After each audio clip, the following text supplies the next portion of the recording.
Hey everybody, this is Steve Cooper, food app critic for TokeMag.com.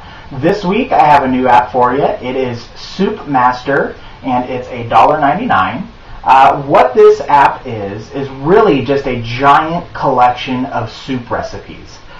You open the app up, and there are 3 navigation sections. The first one is recipes. The second one is to do, and the third one is favorites. So let me go through those really briefly.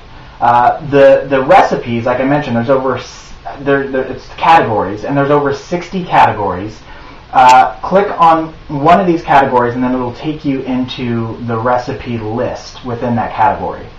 Because there are so many categories, I actually find this really cumbersome.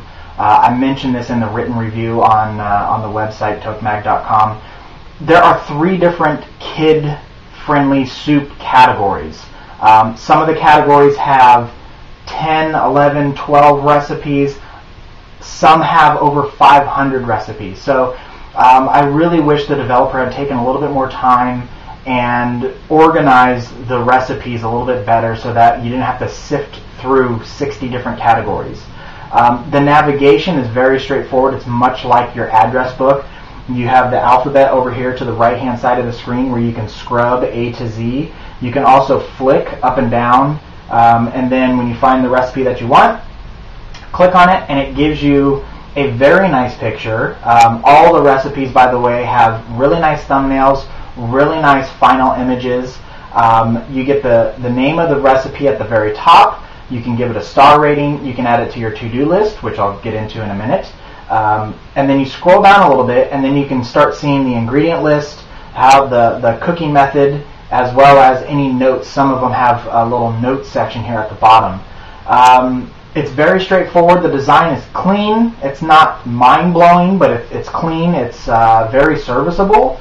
I don't think you would get lost in this app because there's really not a whole bunch of buttons or things to do. It's really just you're looking for a soup, and this thing has soups.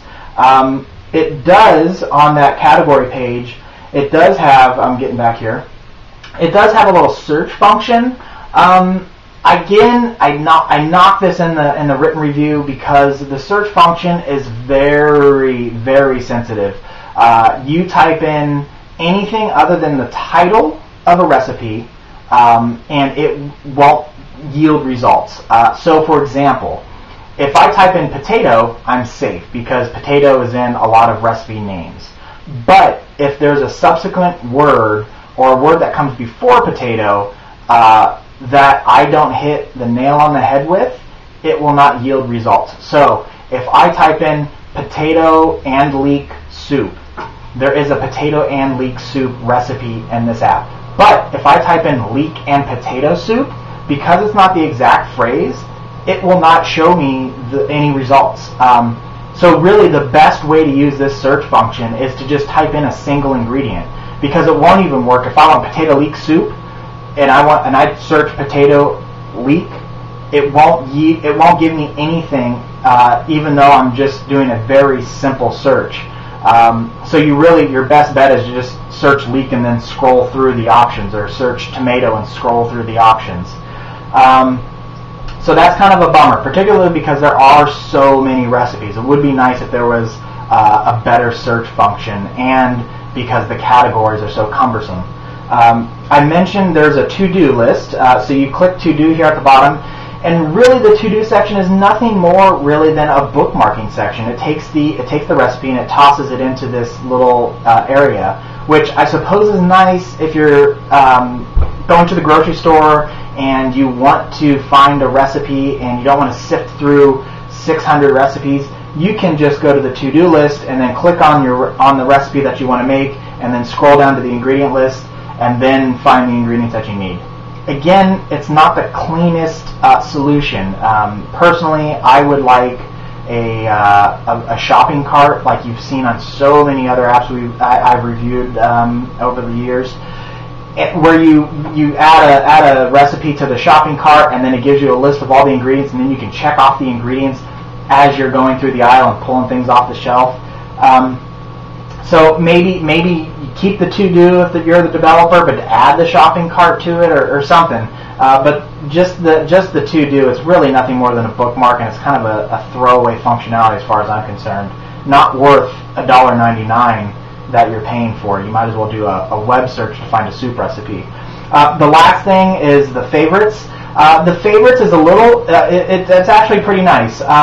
So what you can do is you can star your soup recipes that you've made from 1 to 5, and then toss it into favorites, and this will give you an organization according to the star rating. So it'll lump all your 5-star soups together. It'll lump all your 3 stars, all your 2 stars.